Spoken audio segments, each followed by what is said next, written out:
Hey guys, I'd like to talk to you about penal substitution theory. This is a theory of why Jesus Christ died on the cross for our sins. It's most popular among evangelical and para-evangelical denominations. Main criticism is that this advocates for violence. I'm thinking about people that feel justified in beating their kids because in order to make things right, God had to kill God's son. So when your understanding of justice and atonement, of making things right, is centered around violence, then it makes sense that you would see the world the same way.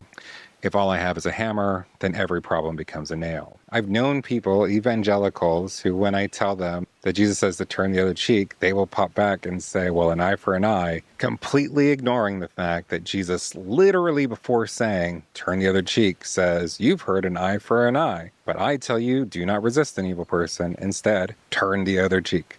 We who claim to be Christians have to set ourselves down, lay down our lives, and take up the cross and follow the teachings of Jesus. Which means that when Jesus says it, then that's what we follow. Not arguing with Jesus saying, well, there's a verse before you came around. So when we talk about the prison system, when we talk about ICE, when we talk about law enforcement, what the Christian should be doing is finding ways to make life better, to make reconciliation for others rather than punishing them. Jesus gives us the example of how to be to our neighbors through the story of the Good Samaritan, in which that person is taken to a hotel and all of their expenses are paid for and all their medical bills are paid for. And instead we have Christians arguing that we shouldn't be paying for medical expenses and we shouldn't be making people's lives easier or better. This is ridiculous and it's anti-Christian. I will go as far to say that you cannot say that you are a Christian if you're not doing the things that Jesus said to do.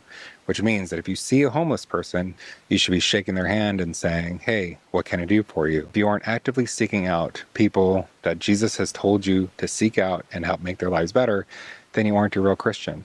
What you have is a set of beliefs. What you believe just stays in your head. And maybe you pontificate it to other people.